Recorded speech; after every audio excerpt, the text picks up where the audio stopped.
রাস্তা, আমি এখন একা যাচ্ছি, কেউ নেই, দেখতেই পাচ্ছ, প্রচণ্ড ভয় লাগছে। এটা এসছে একটা ভূত পেতনি, এটা বড় বড় সাদা সাদা কানের পড়েছে, আস্ত পেতনি, যে দেখবে অজ্ঞান হয়ে যাবে, ফ্ল্যাট হয়ে যাবে। এত শুনছে, তোমাকে দেখাতে পাচ্ছি না, আপনাদেরকে দেখাতে পাচ্ছি না। এই অন্ধকার জ্যোৎস্নার রাত, এখনই একজন আসবে, আমাদের সাথে কথা বলবে। অন্য কাউকে ভাববেন না, আমার মনে মনে আমার মন, আমার আত্মা বাহির হইবে। কেউ নেই এই নির্জন রাস্তা, কেউ নেই, আমিও নেই। সব বিড়ি খাচ্ছে, এই দেখো, দেখতে পাচ্ছ, এটা বিড়ি ফুটো হয়ে যাবে সোয়েটার। এবার লুকিয়ে দিয়েছে জানি, এ মেয়েটাও বিড়ি খাচ্ছিল, একটু ভেবে ওঠে। এদিকে দারুণ, কি জোশ ভাই, এদিকে ভাই, ভাই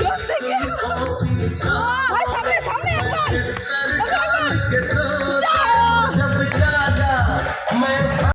এখন আমরা সবাই বাড়ি যাচ্ছি, এটা আমার শেষ ব্লগ। আমরা এই কোটা পোলা পান, নাকি খুব শীত করছে তাই ইনি রুমাল টুপিটা পকেটে করে নিয়ে এসেছিলেন।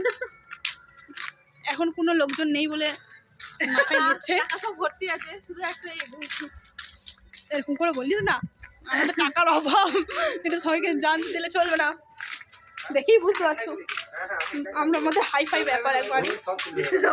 তাই এখন আমরা চারজন, কেউ নেই, আমিও নেই।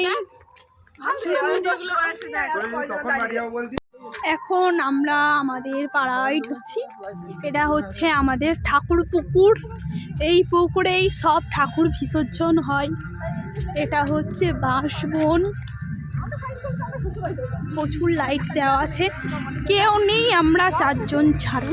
পেছনে কেউ আছে মনে হয়, এক দুজন, এখানে একজন বসে আছে চুপি চুপি, মনে হয় কারোর সাথে গল্প করছে। হ্যাঁ, তাই হবে।